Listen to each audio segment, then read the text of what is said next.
Olá, boa noite. O ND de hoje fala sobre eleições 2018 e a gente recebe o deputado federal e vice-líder do governo na Câmara, Beto Mansur. Boa noite, Beto, bem-vindo. Boa noite, um grande abraço a todos vocês. Só antes lembrando que estão abertas as inscrições para a corrida Polo 21 Meia Maratona Praia Grande TVB Band Litoral, que acontece no dia 5 de agosto na Avenida da Praia, Canto do Forte. Mais informações no site www.corremuito.com. Agora sim, vamos começar então o nosso bate-papo sobre eleições e política. O senhor tem um currículo invejável na política, né? Já foi vereador de Santos, prefeito de Santos por 2 mandatos, deputado federal 5 vezes. Quer dizer, quais os principais desafios, depois de tanto tempo vivido na política, quais os principais desafios que o senhor apontaria? Eu sinto que a gente precisa, logicamente, todos nós, né? Eu falo também como um eleitor, que a gente precisa ter muita consciência nesse momento para, quando começar o processo eleitoral, para a gente poder escolher os nossos representantes, até porque não tem ninguém lá sem voto, todos Sim. que estão lá, de alguma maneira, foram votados. E nós teremos eleição desde deputados estaduais, passando pelos federais, senadores, governadores e presidente da República.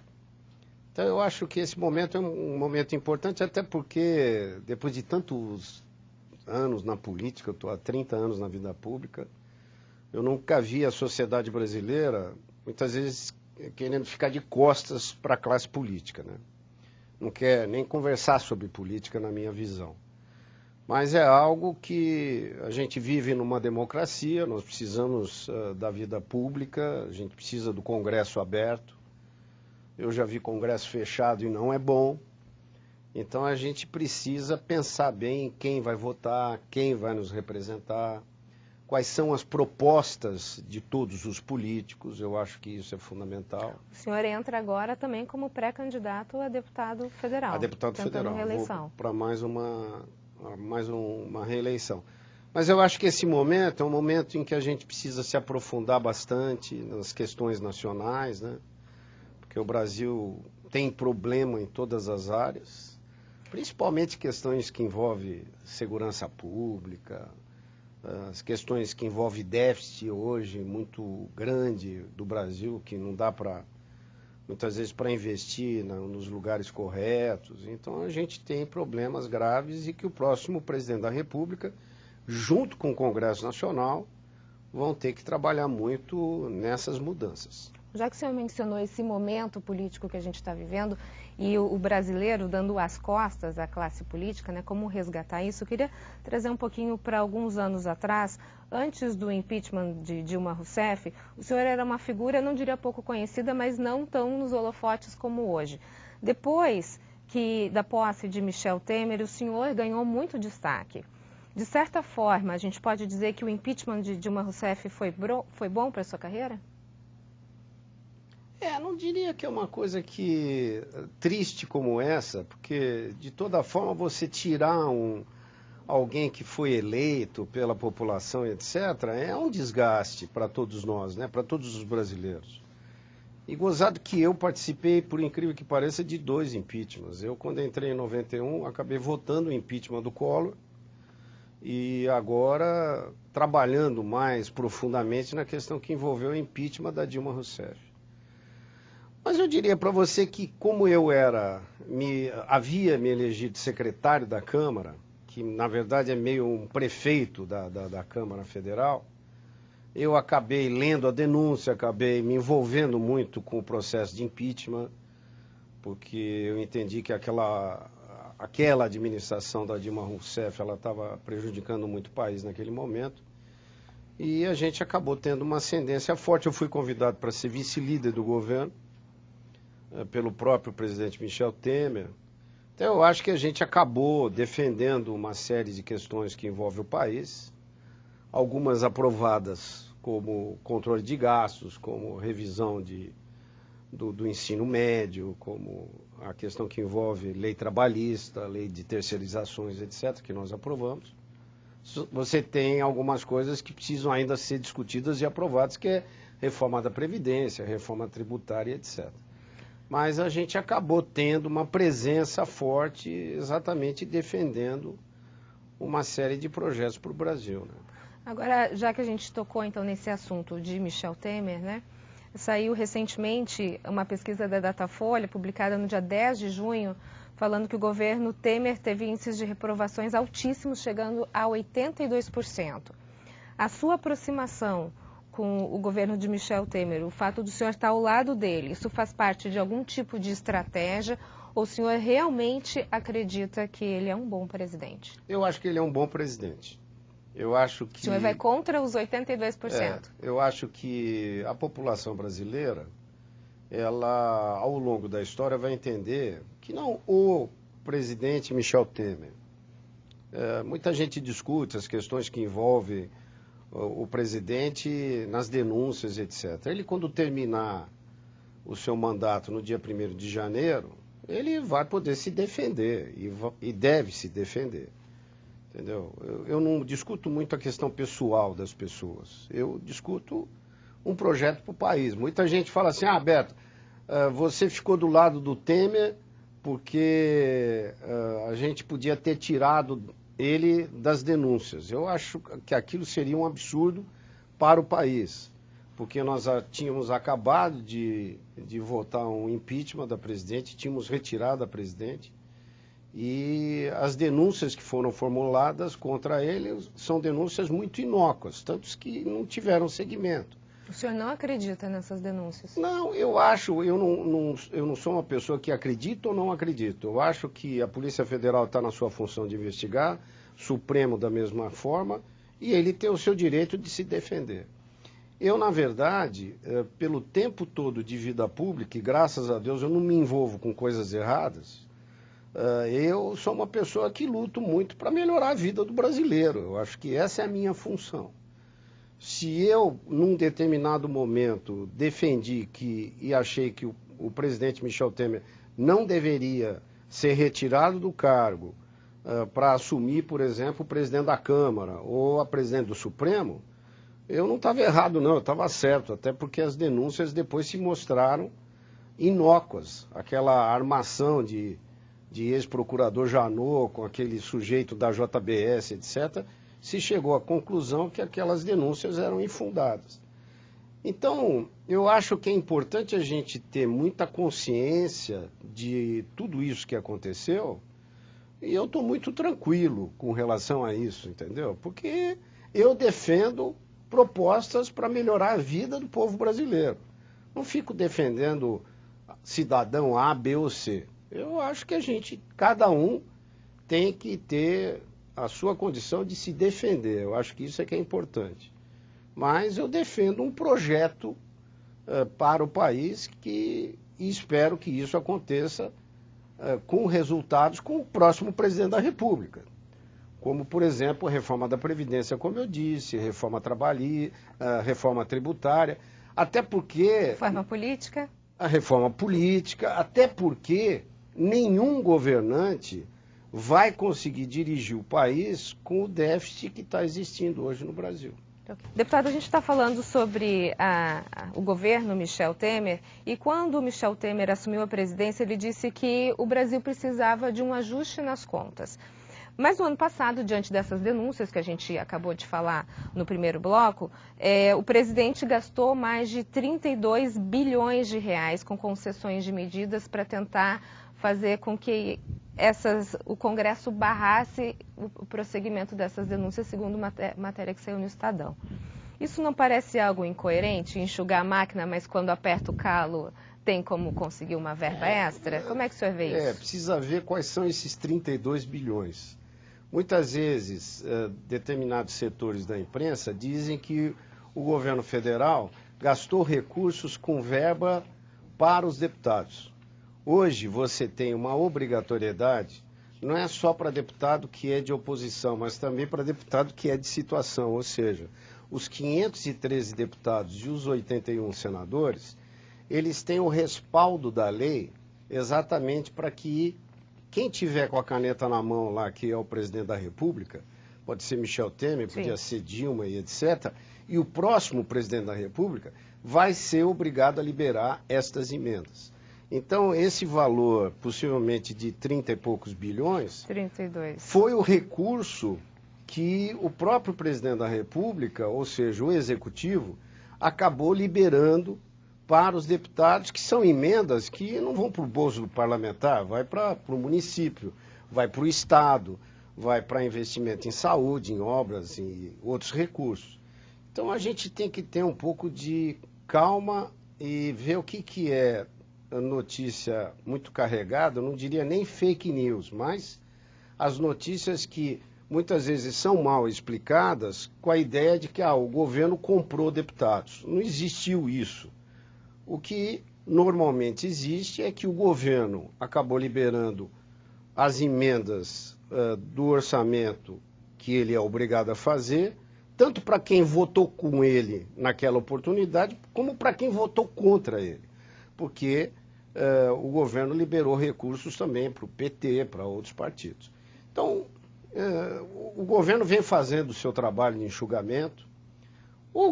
A grande questão é que você tem um déficit muito grande, por exemplo, na área da Previdência Social, que nós temos que fazer uma reforma para acabar com os grandes salários, com os grandes privilégios que tem no Brasil. Você fala que é uma reforma necessária, mas talvez não nos moldes que ela esteja sendo apresentada hoje, né? Existe essa discussão aí em cima. Será que essa discussão ainda vai muito além? Essa discussão, ela pode ser que vá além, mas nenhum presidente da República ou nenhum candidato que pretenda dirigir o país vai deixar de fazer uma reforma previdenciária. Não tem como.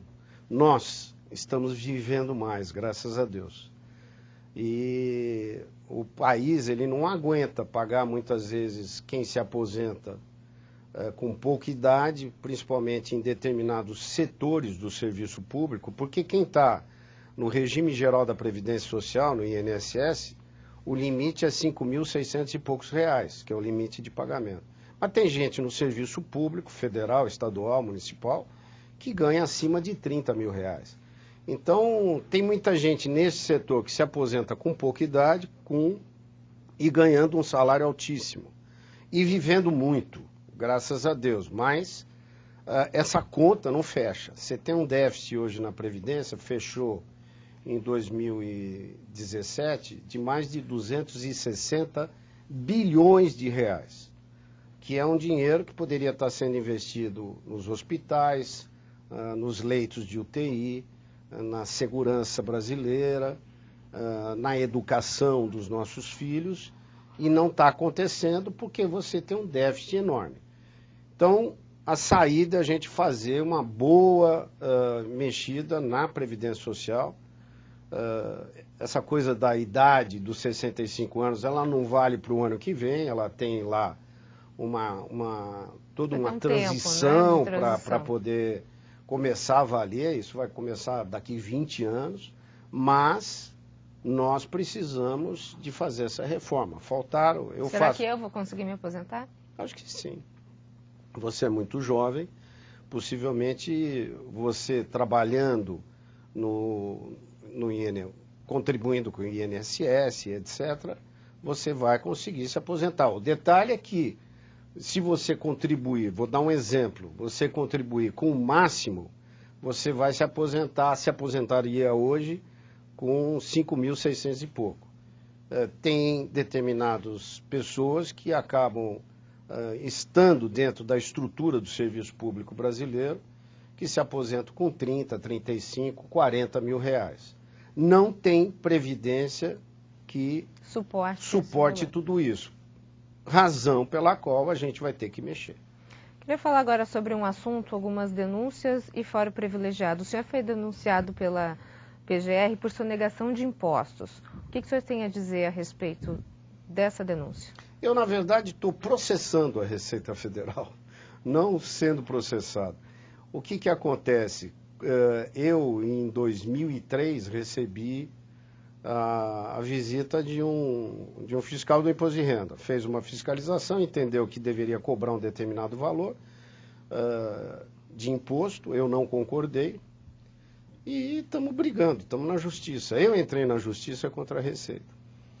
Aí você tem na legislação que a Procuradoria, eventualmente, se eu sou parlamentar, ela pode eventualmente entrar com processo contra mim, porque eu teria foro privilegiado. Isso já acabou, tanto que o processo veio aqui para a primeira instância.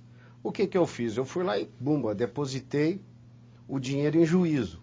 Como eu estou discutindo, eu depositei todo o valor que eventualmente possa vir a perder essa ação, eu depositei em juízo. Então, não tenho nenhum tipo de problema. Isso é uma questão pessoal minha, privada, entendeu? Não tem nada a ver com a questão política. Agora, já que se toca nessa questão do foro privilegiado, como é que o senhor analisa isso? Eu achei que foi correto que o Supremo decidiu. Jogar para Santos. Isso, por exemplo, no meu caso, em 2003, eu era prefeito na época, não era nem deputado. Aí esse processo acabou tramitando na justiça comum, porque eu estou processando a Receita, porque eu não concordo com esse valor, mas a PGR, como eu sou deputado, poderia entrar contra mim. Como decidiu que terminou foro privilegiado, a PGR não mexe mais nisso. Esse processo acabou vindo para a primeira instância aqui em Santos, que eu acho que é o correto. Eu sinto o seguinte, quando você tem algum problema específico de discussão durante o seu período de mandato, tudo bem que você possa discutir no Supremo, ou então o prefeito no Tribunal de Justiça ou o governador no Tribunal de Justiça. Mas, quando são coisas que aconteceram fora do seu mandato, que não tem nada a ver com a vida pública, não tem cabimento você ter foro privilegiado. Deputado, voltando agora ao nosso assunto político, a gente está numa saia justa, mas o senhor está respondendo os questionamentos. Agora eu gostaria de falar sobre uma denúncia sobre as obras do Coliseu. No fim de 2017, o Ministério Público pediu o bloqueio dos seus bens porque entendeu que houve improbidade administrativa, né? Segundo a matéria que saiu no Estadão, se calcula que a obra ficou 325% mais cara do que o que foi contratado. O que o senhor tem a dizer a respeito? Nossa, eu deixei a Prefeitura de Santos já fazem 14 anos. Eu iniciei o meu mandato lá em 97, há 21 anos atrás. O Ministério Público está entrando em improbidade administrativa contra mim, impossível, porque isso já passou. O Ministério Público, de uma maneira geral, ele pode entrar com o que quiser e pode fazer o cálculo que quiser. Mas no caso do Coliseu, especificamente, não tem absolutamente nada de errado. A obra foi uma obra de restauro. Nem eu comecei essa obra, nem eu fiz os contratos. Quem fez o contrato foi ainda o PT, antes de mim. Passou o meu período de 8 anos, depois mais 8 anos de período de Papa, e mais agora 6 anos quase de período do Paulo Alexandre. E o Ministério Público entrou com uma reclamação, dizendo que tinham se gastado a mais, etc., processando a mim, ao Papa, a Paulo Alexandre, etc. Não estão processando lá o doutor Davi Capistrano porque já faleceu, infelizmente. Mas as coisas não tem absolutamente nada de errado, vai se responder. A gente abriu esse programa falando da sua experiência política, né? 5 vezes deputado federal. Agora o senhor tentando a reeleição. O que ainda pode se fazer pela região da Baixada Santista que ainda não foi feito? Olha, eu tenho feito muita liberação de recursos. Questão, por exemplo, estava até lembrando questão da entrada da cidade, que eu consegui uma verba importante, que está se começando a obra agora, mas eu consegui esse dinheiro com a ex-presidente Dilma Rousseff, ainda naquela época, né? Se fala da importância da articulação, não se importa com quem, não importa. É verdade, não mas eu acho que na função que a gente está, de conseguir recursos para os municípios, não importa quem está com a caneta na mão. Eu consegui esse recurso, é um recurso muito importante. Agora está se iniciando essa obra, já se pavimentou uma parte considerável da entrada da cidade, está se fazendo aí um viário importante que vai atender Santos e São Vicente, principalmente o Porto. Mas eu tenho focado muito na área da saúde. Eu consegui uma liberação de recurso para o Hospital dos Estivadores agora e para a Santa Casa. Eu consegui um aumento de teto de 1 milhão por mês para o Hospital dos Estivadores e 500 mil para a Santa Casa. E isso vai ser um dinheiro permanente, não é emenda parlamentar. Então, daqui para frente, desde o mês passado, está entrando já um recurso não só nos cofres do município, mas também da Santa Casa, para que a gente possa atender, principalmente o Sistema Único de Saúde. Tenho conseguido recursos para São Vicente, consegui no final do ano passado 2,5 milhões para São Vicente, 2,5 milhões para Santos. Estou trabalhando no aumento do teto de São Vicente, no aumento do teto hospitalar de Praia Grande, trabalhei muito no aumento do teto hospitalar do Guarujá. Então, esse trabalho que eu estou tendo, fora as emendas parlamentares, né, obrigatórias, que eu acabo também distribuindo muito na área da saúde, eu tenho feito esse trabalho pontual para a região da Baixada Santista, que eu acho que é muito importante. Por exemplo, uma cidade como Santos, que tem os hospitais, tem a Santa Casa, que é a primeira Santa Casa do Brasil que atende a região como um todo, precisa estar bem estruturada para poder atender a população desta região. E a gente está trabalhando muito para buscar mais recursos. Em relação ao Porto de Santos, o que teria para tornar o porto mais competitivo em relação aos outros portos do país? O Porto de Santos, resumidamente, é o maior porto da América Latina. Ele, logicamente, precisa, diria para você, fundamentalmente aumentar o seu calado.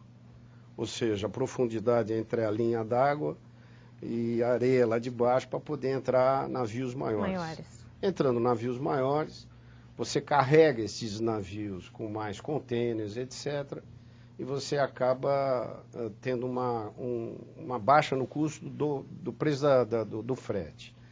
É lógico que você, na minha opinião, tem que enxugar a estrutura administrativa da Codesp, mas de uma maneira geral, este porto ele vem batendo seus recordes de produtividade, logicamente precisa continuar.